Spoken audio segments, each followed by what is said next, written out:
Bapak suatu saat kalau ada perbandingan agama boleh enggak? Saya bilang boleh. Yang penting enggak perbandingan pemeluk agama. Karena kalau Islam dibandingkan non-Islam pasti yang menang Islam. Yudhirahu ala dini boleh. Makanya dulu masyhur itu ada perdebatan Ahmad Didat sama seorang non-Muslim antara Tuhan Allah dan Tuhan yang lainnya. Itu banyak mahasiswi dari Swiss, dari Swedia bilang sepertinya Tuhan Anda lebih menarik. Karena disifati Tuhan Islam adalah sebelum ada alam raya ini tidak ada kembarannya, tidak ada macam-macam, pokoknya tidak ada yang salah. Sementara Tuhan yang lainnya lahirnya di bumi, ada tanggalnya, pernah kecil, mungkin pernah kalau jalan jatuh, mungkin pernah macam-macam, sehingga nggak meyakinkan berstatus sebagai apa? Tuhan. Nah, kalau kamu cara beriman seperti ini namanya sudah ja'al haqqu wa zahaqal. Maka harus dibedakan Islam dan orang Islam. Kalau orang Islam mungkin di daerah yang mayoritas Muslim copetnya juga Muslim, nanti koruptornya juga Muslim, sehingga nggak bisa dibanggakan Muslimnya. Tapi kalau Islamnya selalu bisa dibanggakan. Makanya saya bilang kalau ada perbandingan agama itu ya Islamnya, jangan orangnya. Kalau orangnya ya repot. Di daerah yang kebetulan malingnya Muslim ya Muslim, koruptornya juga Muslim, pencopetnya nanti juga Muslim. Karena ada raja tertentu yang mengatasnamakan raja Islam itu selirnya sampai 30. Mana ada Islam menghalalkan sampai 30. Tapi itu kan orang Islam, bukan aturan Islam. Itu kan repot. Nah sekarang yang kita sesali kajian agama atau perbandingan agama itu yang dikaji itu orangnya, sehingga kita sering kalah. Misalnya Indonesia beberapa negara tertentu yang mengatasnamakan negara Islam sering perang. Di situ dianggap cerminan Islam. Dan Islam rahmatal lil alamin. Tapi kalau orang Islam yang tidak rahmat ya banyak yang selalu suka mendolimi orang lain. Maka kita harus hati-hati mana perilaku seseorang dan mana itu Islam. Sehingga perang itu, perang zaman Nabi itu ada perang mudawilah benanas, perang yang dihitung sebagai manusia. Ada perang yang dihitung benal haqi wa benal batil. Kalau perang itu antara pertarungan benar dan salah, pasti yang menang itu benar. Karena tadi wajah al-haqqu wa ma yubdi'ul batilu wa ma yu'id. Sesuatu hak itu pasti datang, makanya pasti punya eksistensi. Seperti putih. Putih ini ya memang putih, punya eksistensi putih. Yang mengatakan ini hitam meskipun dalam bertarung menang, tetap dia kalah. Bisa saja mengatakan baju saya putih itu kalau duel fisik menang yang mengatakan hitam. Duel fisik deh. Tapi dia tidak akan menang selamanya karena dia dianggap gendeng. Masa putih dibilang hitam? Paham ya ini logika ini? Di sini ada istilah ja'al haqqu wa zahaqal batil. Sehingga Quran itu unik cara ngajari kita berfilsafat. Kalau ada kalimat itu salah itu disebut kata Quran kaburat kalimatan takhruju min afwahihim. Ada satu kalimat atau perkataan yang menjadi kalimat itu karena diucapkan oleh lisan. Allah menyebut kaburat kalimatan takhruju min, seperti sampean bilang bajunya Gus Baik itu hitam. Itu ya satu kalimat. Tapi menjadi kalimat karena diucapkan. Tapi ia pun nak ilakan tiba kalimat itu bohong, putih kok dibilang. Ada kalimat yang memang menunjuk musamanya. Kalau dalam ilmu mantek, kalimat yang menjadi kalimat karena menunjuk hakikat. Itu yang kalimat itu hakim. Seperti orang yang bilang baju Gus itu putih.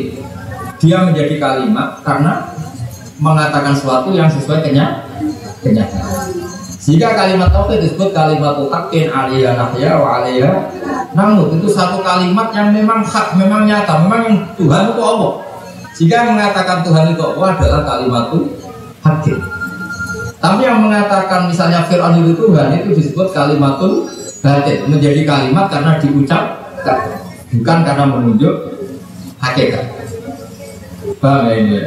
Itu hebatnya Quran melatih kita. Jadi ada kalimat penunjuk kebenaran, ada kalimat menjadi kalimat karena diucapkan. Makanya disebut kaburat kalimatan takhruju min afwah. Sehingga kalimat itu punya problem. Problemnya apa? Yaitu sekali salah awalnya. Ini diskusi ringan tapi masalah tauhid. itu kalau salah awalnya akan salah terus. Sehingga Nabi Adam pertama diajari Allah itu tentang kenamaan sesuatu. Wa 'allama Adamal asma.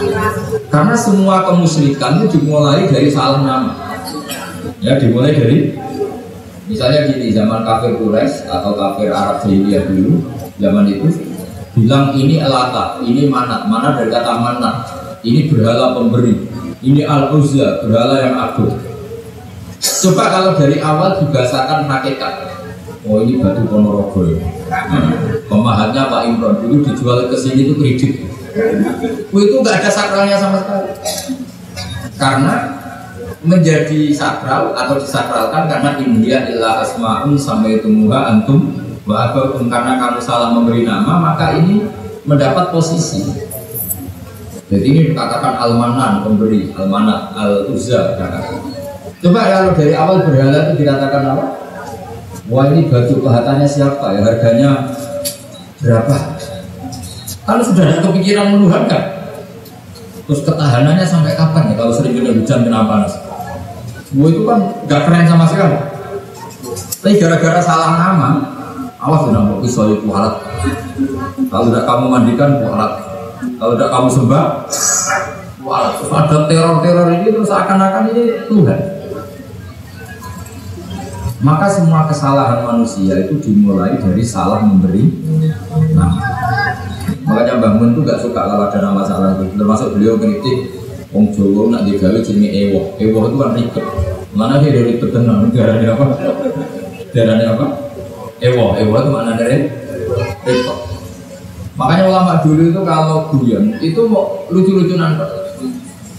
Imam Syafi'i itu pernah dikasih tahu orang yang tadi nyucur jenengan, yang sama jenengan dohirnya tadi itu setelah keluar dari jenengan rasani jenengan, berarti dia munafik. Tapi jawab Imam Syafi'i itu lucu, enggak apa-apa. Kenapa? Berarti saya wibawa, ngomong firman saya enggak berani. Jadi dianggap enteng sih. Itu Imam Syafi'i. Diceritain itu sekian orang tetangga kamu itu gak seneng kamu itu gimana kamu Imam Syafi'i? Baguslah kalau gak seneng saya, kenapa? Oh nak seneng malah utang. Masyhur itu makalah Imam Syafi'i.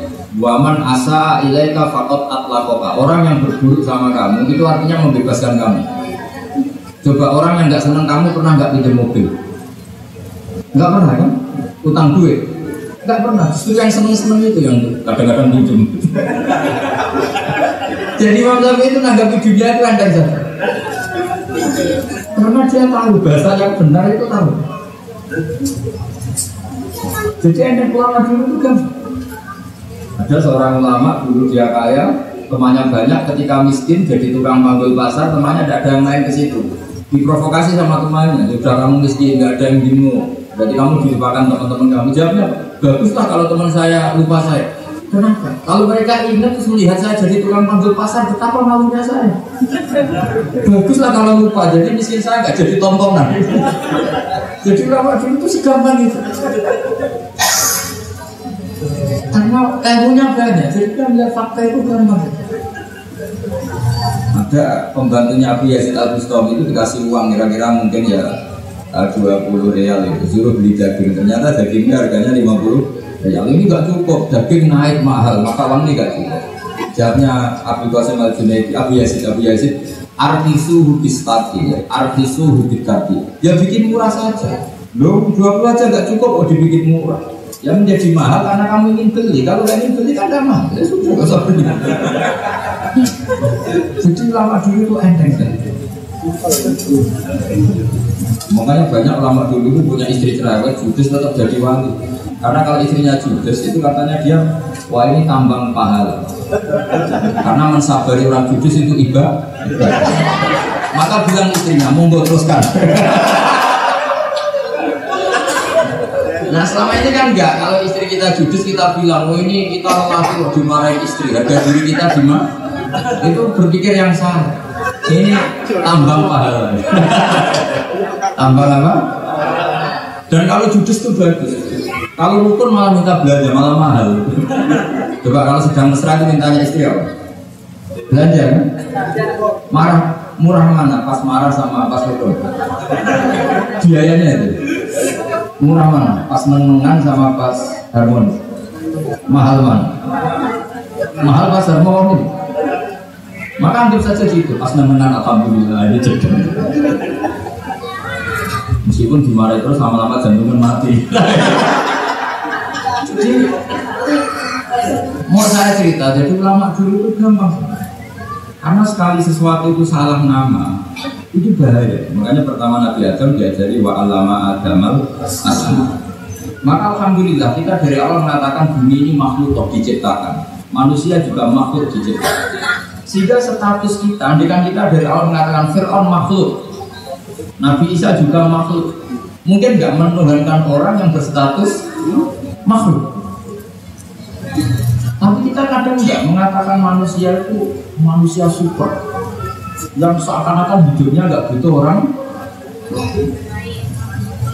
Maka saudara Rasulullah ketika begitu bangganya dikatakan gelar saya terbaik kata Nabi adalah Abdullah, hamba Allah. Karena Nabi gak ingin nasibnya seperti Nabi Isa.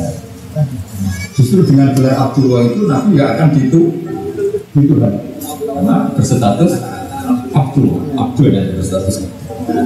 Jadi Islam itu juga harus dikawal, oleh jangan sampai kita keliru memberi penang. Saya di Jogja sering memberi saran ke bapak-bapak itu, kalau kamu bilang anak, wah ini anak nanti membiayai setelah kuliah, biaya lagi, nikah biaya lagi, maka kamu lihat anak ini problem. Jadi kalau kamu lihat anak ini penerus sujud saya, penerus kebaikan saya, kalau saya sudah mati, tabungan saya adalah di anak. Saya sujud, anak saya sujud, itu saya sujud, itu saya penyembah Allah, cinta Rasulullah. Maka melihat anak ini sebagai penerus kebaikan. Maka menganggap anak itu penting. Sehingga Allah kalau misalkan anak itu apa? Walladzina amanu wattaba'athum dzurriyyatuhum biimanin. Kita melihat anak itu ini generasi penerus iman saya, ini generasi penerus sujud saya. Maka kita melihat anak ini senang. Tapi kalau dari awal melihat sebagai apa? Beban. Maka terus anak ini problem. Sampai kalau asik kumpul istri terus jadi hamil. Hamil padahal ada ini. Anak-anaknya sendiri belum hamil padahal ada. Apalagi kalau terpaut setahun. Lu anak kok kacek sedikit, kesembulan itu orang dia. Jadi ini berbeda. Belum. Jadi saya mohon sekali, jadi agama ini hanya bisa dikawal dengan al-hujjah atau logika. Makanya dikatakan Allah wa tilka hujjatuna atainaha Ibrahim ala qaum. Tapi sekarang banyak orang itu nggak berlatih argumentasi. Sehingga di tradisi Aswaja NU orang harus hafal aqidatul awam, harus hafal sifat wajib 20, sifat muhal 20. Sifat wajibnya Nabi 4, sifat muhalnya Nabi 4, sifat jaiznya 1. Tanpa itu semua kita tidak bisa ngawal Islam. Karena pertarungan duniawi itu menyudutkan Islam. Misalnya Anda bilang katanya orang Islam itu hidupnya di dunia hasanah, orang Ethiopia kok miskin-miskin, kamu tidak bisa jawab. Tapi kalau kamu bela Islam dengan logika, misalnya mereka menuhankan makhluk yang lahir di bumi, kamu menuhankan yang adanya sebelum langit dan bumi. Kira-kira kalau adu argumentasi menang mana? Keabsahan sebagai Tuhan.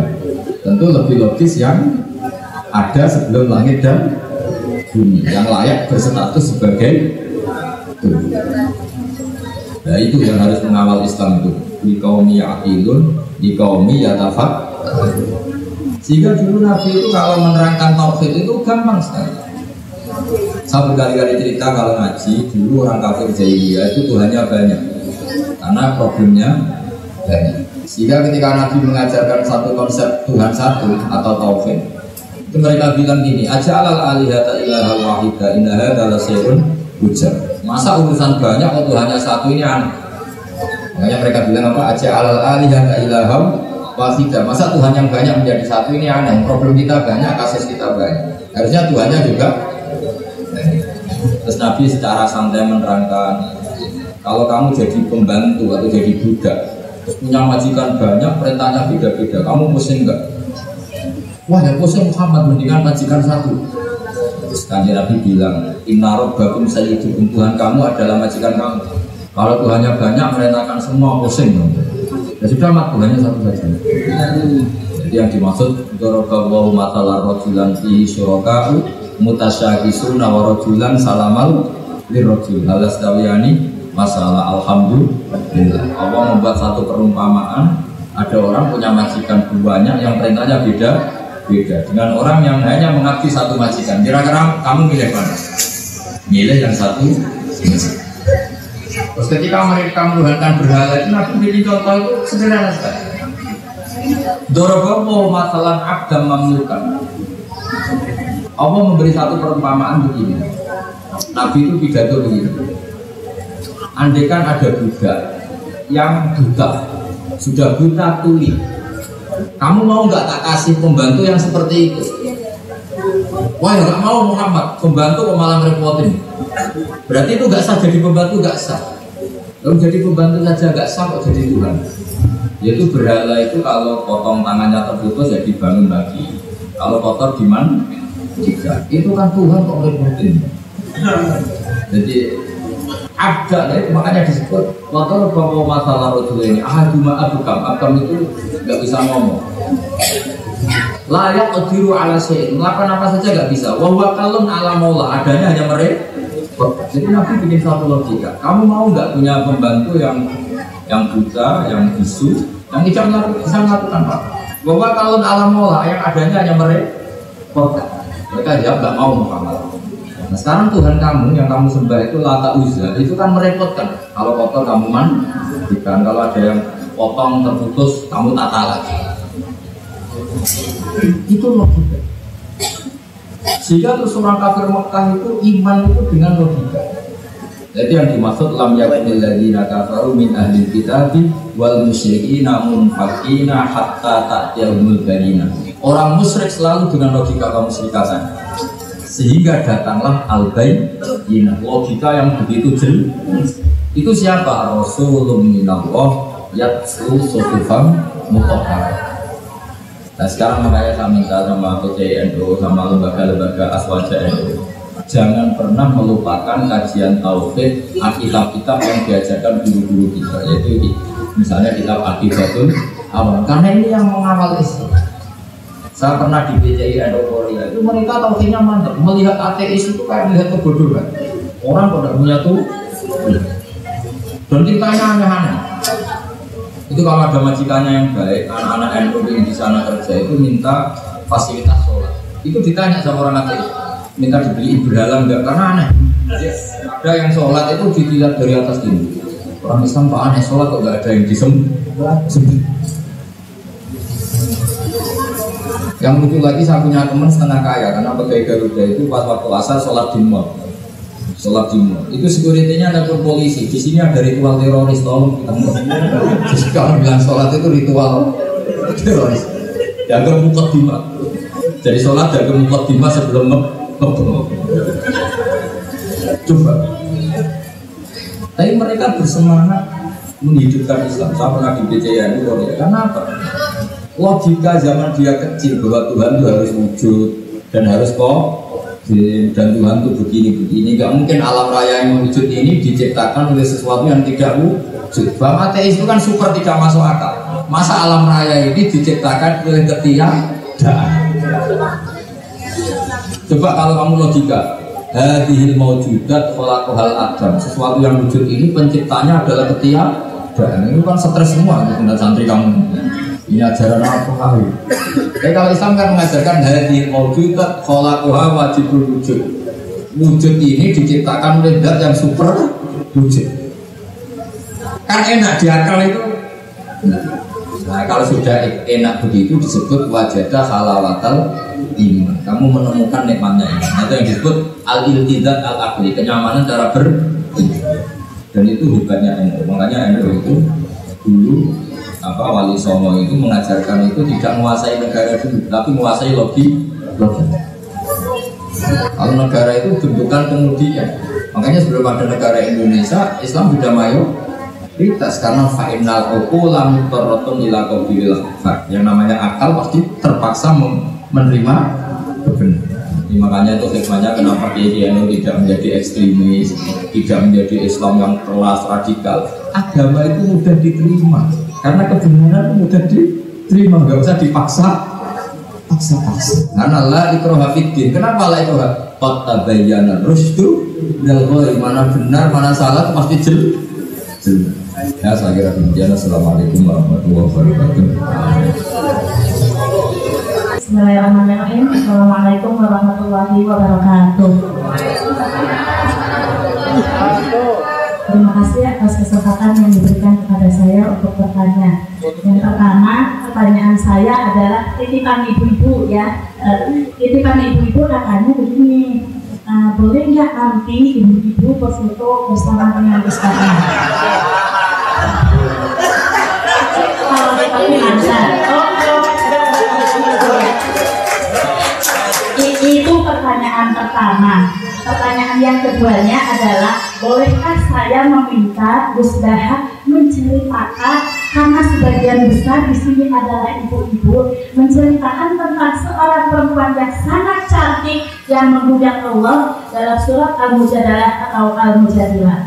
Terima kasih. Sekian saja. Wassalamualaikum warahmatullahi wabarakatuh.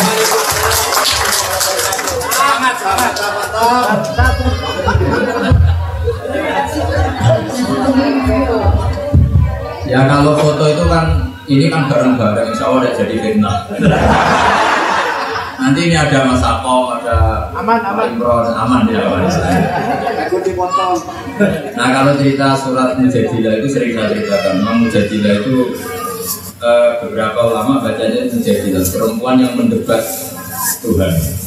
Tapi ada ulama yang baca Mujadalah karena diambil maknanya kan jadalah yujadilu mujadalatan. Kalau orangnya berarti Mujadilatun, pendebat. Kalau nggak salah itu namanya Khawlah binti Salabah. Ya, siapa namanya? Khawlah binti Salabah. Itu orangnya cantiknya Masya Allah. Nah suaminya itu mungkin orang Arab, makanya tidak mendoan, tidak tempe.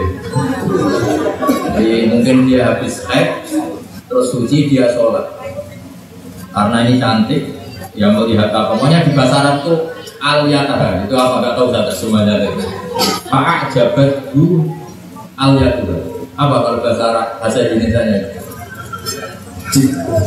Maka si lelaki ketika pulang tahu istrinya itu sujud, terus redaksinya Pak jabat bu al-yataha. Maka dia tergila-gila oleh pantat.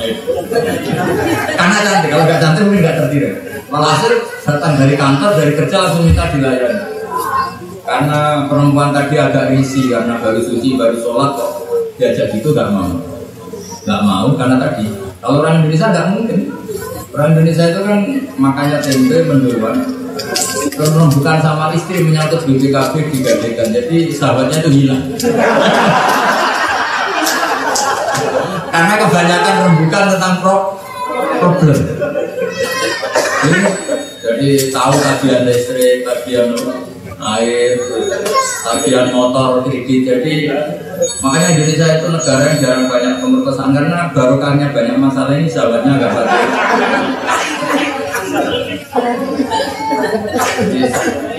Ya coba sama istri itu kan nggak pati sahabat karena tadi ketemu itu ingat problem. Apalagi tanggal-tanggal bahaya dari ketahuan bayar kredit itu bawaannya bentrok saja. Makanya banyak merantau betah karena daripada di rumah belum malam-malam. Sama istrinya kalau ditanya kangen bapaknya enggak, kangen uangnya. Terus hasil ini dia itu cerai paling kelima di adat jahiliyah. Jadi sudah kayak tolak balik. Karena kamu tidak mau melayani saya, maka kamu berstatus seperti ibu saya. Dan di sini dibutuhkan kearifan dalam makna Al-Quran. Kalau orang Jawa bilang, "Dek, kamu seperti ibu saya," itu maknanya itu positif. Kamu sayang saya, kamu perhatian sama saya, sehingga kayak ibu. Sehingga menurut saya, seperti itu kalau di Jawa nggak mesti jadi tidak. Tidak itu satu kesalahan kata yang berakibat mirip tolak. Kalau di Arab enggak, kamu sekarang kayak ibu saya, itu maknanya dalam hal haram digauli. Ibu kan haram digauli, maka kalau seperti ibu maknanya haram digauli. Jadi ini perbedaannya kultur Arab sama kultur Indonesia. Kalau orang Arab dulu bilang kayak ibu artinya nggak boleh digauli. Sebagaimana ibu nggak boleh digauli. Tapi kalau orang Jawa bilang seperti ibu itu perhatian. bukan dalam konteks ya kan, bukan dalam konteks itu. Akhirnya karena dihar itu seperti talak zaman era itu, saya ulang lagi, dihar itu seperti talak zaman era itu. Suaminya matur, ya Rasulullah saya mengalami gini-gini. Nabi ngendikane zaman itu aturannya masih ya sudah kamu seperti talak. Kemudian Nabi ini dilabrak sama Allah. Makanya saya sekali-kali bilang jangan pernah berani sama istri. Rasulullah aja dilabrak. Jadi nggak ada sahabat sebandel-bandelnya bantah Nabi. Tapi kalau sahabiah, perempuan sahabat, hukum Allah itu dibuka. Makanya diredaksikan tujuh dibuka. Kalau bisa mi'awam sungguh Allah mendengar kaulalati perkataan perempuan tujuh dibuka yang mendebat kamu. Fizaujiyah dalam menanggapi ketentuan yang terkait suami. Jadi perempuan ini sangat religius, makanya beliau batas taki ilah. Jadi ketika Nabi bilang kamu haram untuk aus itu suaminya. Tidak bisa ya Rasulullah, ini hukum tidak benar. Terus ya sudah ya Rasulullah, kamu mau salah laporkan Allah. Itu hukum kok begitu. Dia pulang sholat beberapa rakaat minta supaya hukum itu direvisi. Itu batas taki ilah. Terus wawal yasma'u tahawurakum. Allah mendengar juga percecokan itu. Tahawur itu percecokan yang agak nada tinggi itu namanya mukhawar. Akhirnya jiwa itu ya. Aisyah itu agak-agak dengar agak-agak dari kamar. Sampai dengar betul ketika Rasulullah menyuruh seorang sahabat panggil Khawlah bahwa hukum tentang dihar direvisi Allah dan usulnya dia diterima. Itu luar biasa. Makanya Khawlah ini kemudian sepuh sekali sampai ajis, sampai tua sekali. Itu ngomongnya ya purno ketika protes Rasulullah. Ya Rasulullah, kalau dia dihukumi tolak ini tidak fair. Kata Rasulullah, kenapa tidak fair? Akala sababi. Sekarang saya ini sudah tua. Kalau mencerai saya ketika saya masih cantik, masih muda, tidak apa-apa. Ini saya sudah tua atau dicerai. Saya mau dikawin siapa? Kalau masih cantik, tidak apa-apa dicerai. Itu juara betul sih perempuan tadi ngomongnya ini. Akala sababi wa nasartu lahu batni. Itu dulu nasartu lahu batni. Kalau diterjemah itu gak karu-karuan. Dulu perut saya mulu saya kasihkan dia, cantik saya tak kasihkan dia. Setelah saya agak tua enak saja kamu putuskan sebagai cerai. Agak bener ini hukum ini. Wa innali auladan, saya ini punya anak banyak. Indomam tuhum ilayya jauh. Kalau saya merawat pasti kelaparan karena saya ini perempuan. Kalau indomam tuhum ilayhi jauh. Kalau di rumah bapaknya mesti tersia-sia. Jadi orang lanang mesti cepat katut bagunan. Wah, Rasulullah itu di demo. Dia ngomongnya sampai itu. Wa nasartu lahu batni. Akala sababi wa nasartu lahu batni. Hatta juga akala sababi kata sampai. Era Sayyidina Umar orang ini masih hidup. Pernah mencegah Sayyidina Umar ketika sudah jadi Amirul Mukminin di tengah jalan. Umar tuh dengerin sampai waktu duhur mau habis. Ditanya sama sahabat, ya Umar, kenapa kamu mendengarkan ajuzat orang yang sangat tua sampai waktu duhur mau habis?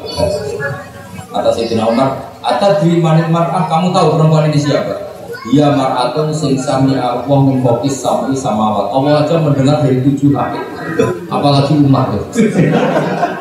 Hanya kata Umar, perempuan pendemo ini Allah saja mendengar, apalagi Umar. Jadi makanya hati-hati kalau sudah sama perempuan habis. Hukumnya Allah aja bisa direvisi sampai jadi surat Mujadilah. Ini hebat betul. Semoga ini diteruskan oleh istri sampean. Kalau ngamuk sampai tuntas. Itu kata Pak Said, itu kata Pak Azim Mujadi. Berapa profesor yang digoblokkan oleh istri? Karena dia kalau ngomong di kampus itu fasenya bukan main. Sekali ke rumah dibentak, udah ilmunya habis. Habis ilmunya sudah. Kalau Azim Mujadi dikatakan berapa kiai yang digoblokkan istrinya. Mungkin Pak Konjen juga sama jawab. Apa action dong? Konjen tadi di PLT Konjen ya. Oh itu, ya kalau sudah dimarahin tertuntas.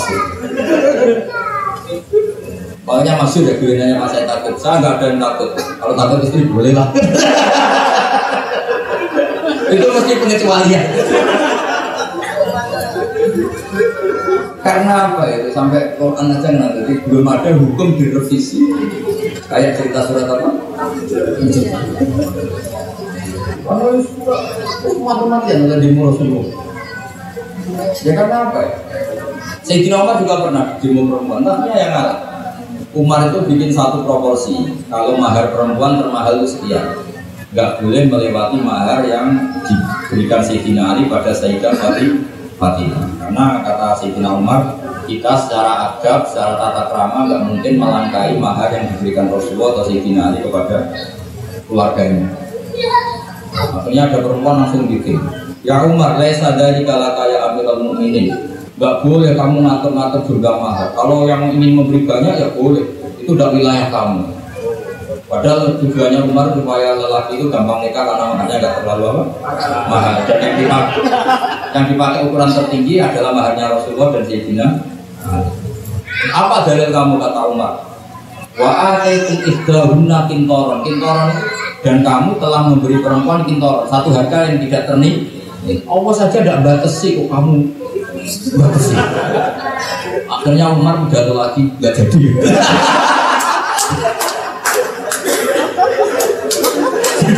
Umar sekarang itu nggak jadi. Dan nanti kalau foto bareng-bareng coba ini sama kiai ini coba di mata ya. Saya kira dulu. Assalamualaikum warahmatullahi wabarakatuh.